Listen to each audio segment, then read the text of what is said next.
Today's reading begins in 2 Samuel, chapter 2, starting in verse 12. Abner, the son of Ner, and the servants of Ishbosheth, the son of Saul, went out from Mahanaim to Gibeon. Joab, the son of Zeruiah, and David's servants went out, and met them by the pool of Gibeon, and they sat down, the one on the one side of the pool, and the other on the other side of the pool. Abner said to Joab, "Please let the young men arise, and compete before us." Joab said, "Let them arise." Then they arose, and went over by number, 12 for Benjamin, and for Ishbosheth the son of Saul, and 12 of David's servants.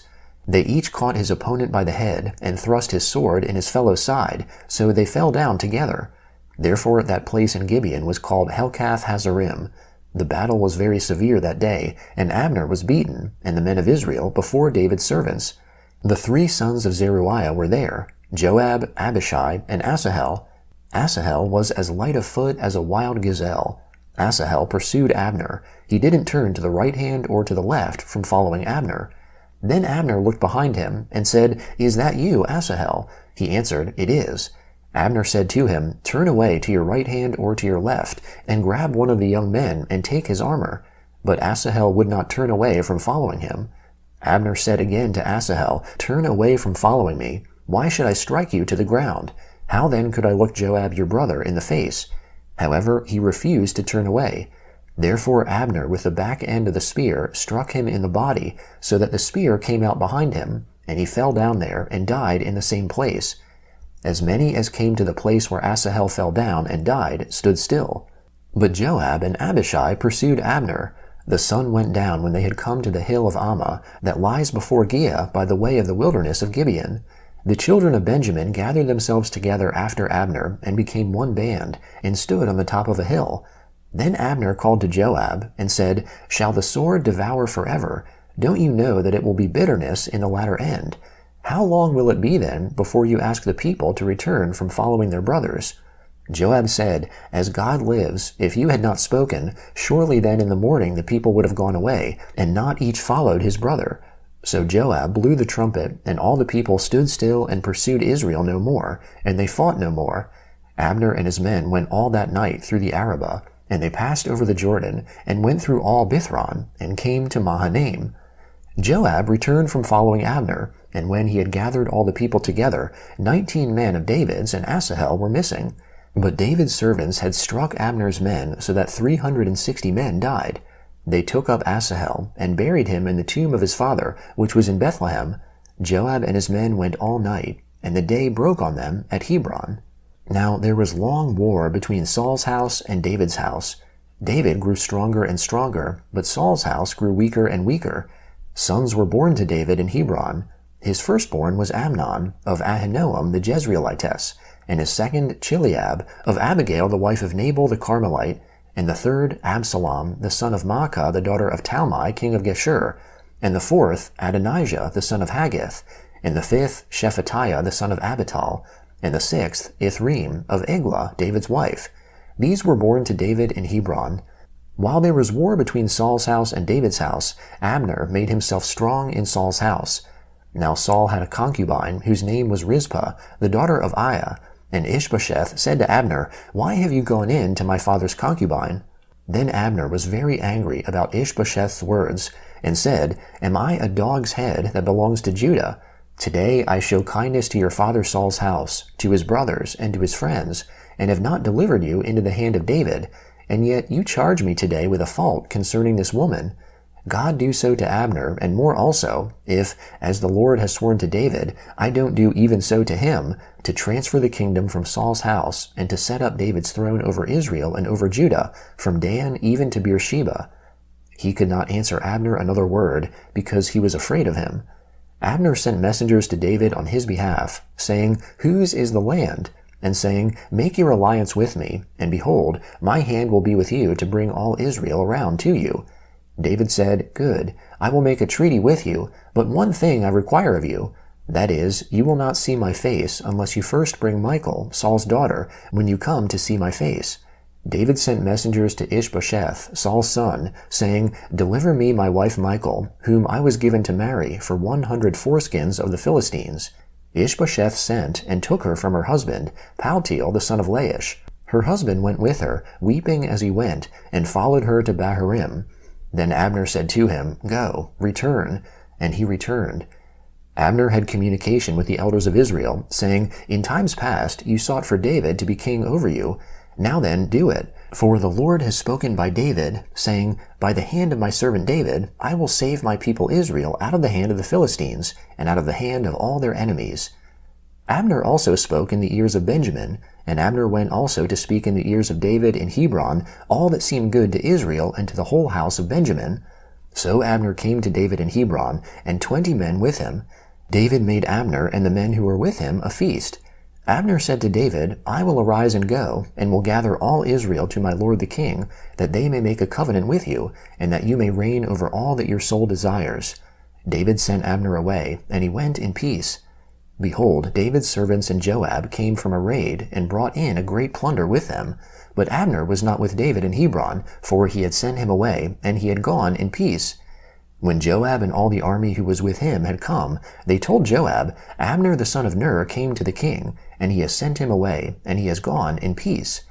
Then Joab came to the king, and said, What have you done? Behold, Abner came to you. Why is it that you have sent him away, and he is already gone? You know Abner the son of Ner. He came to deceive you, and to know your going out and your coming in, and to know all that you do.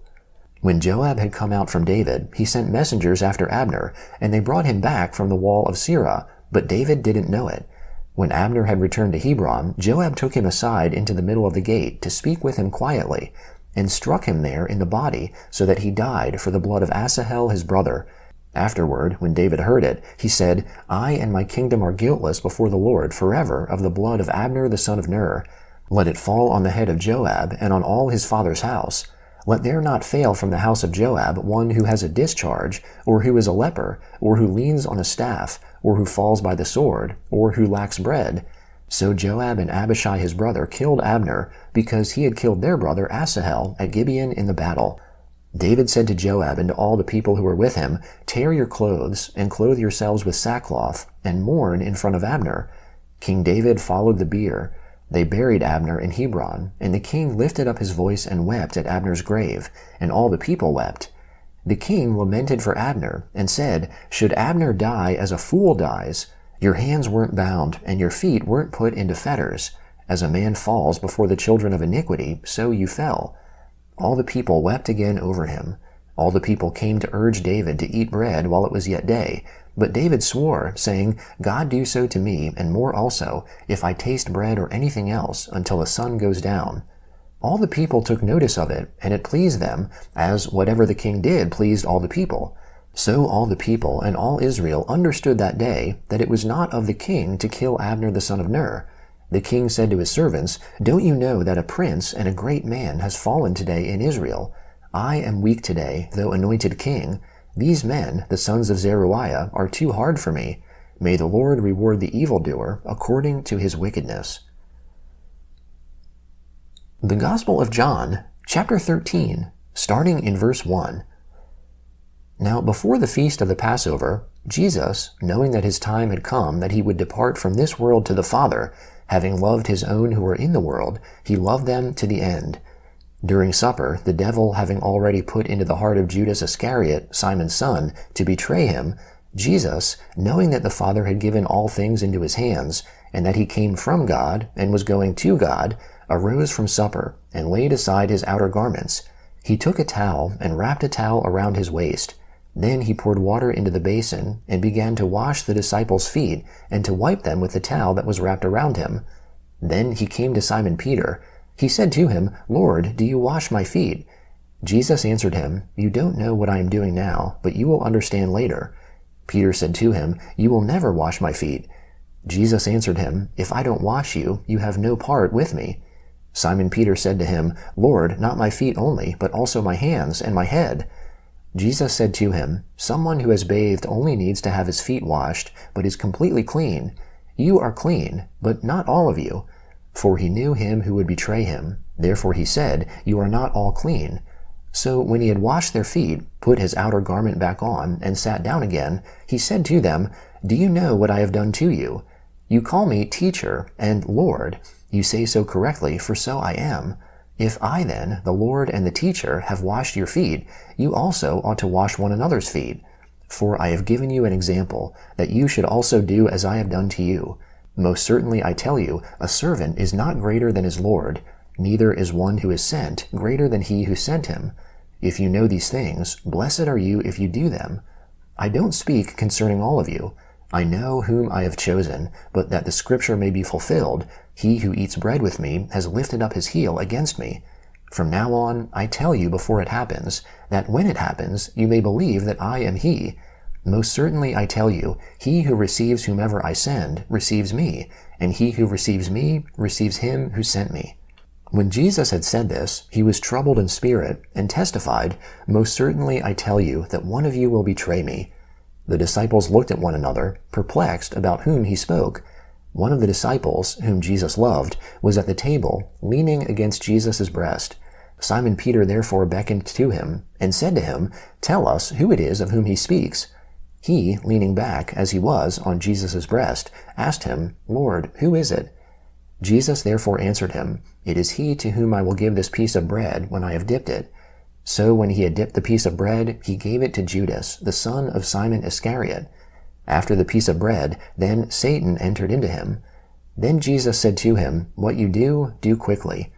But nobody at the table knew why he said this to him, for some thought, because Judas had the money box, that Jesus said to him, Buy what things we need for the feast, or that he should give something to the poor. Therefore, having received that morsel, he went out immediately. It was night. Psalm 119, beginning in verse 1. Blessed are those whose ways are blameless, who walk according to the Lord's law. Blessed are those who keep his statutes, who seek him with their whole heart. Yes, they do nothing wrong, they walk in his ways. You have commanded your precepts, that we should fully obey them. Oh, that my ways were steadfast to obey your statutes. Then I wouldn't be disappointed when I consider all of your commandments. I will give thanks to you with uprightness of heart when I learn your righteous judgments. I will observe your statutes. Don't utterly forsake me. How can a young man keep his way pure? By living according to your word. With my whole heart I have sought you. Don't let me wander from your commandments. I have hidden your word in my heart, that I might not sin against you. Blessed are you, Lord. Teach me your statutes. With my lips I have declared all the ordinances of your mouth. I have rejoiced in the way of your testimonies, as much as in all riches. I will meditate on your precepts and consider your ways. I will delight myself in your statutes. I will not forget your word. Proverbs chapter 15, starting in verse 29. The Lord is far from the wicked, but he hears the prayer of the righteous. The light of the eyes rejoices the heart. Good news gives health to the bones.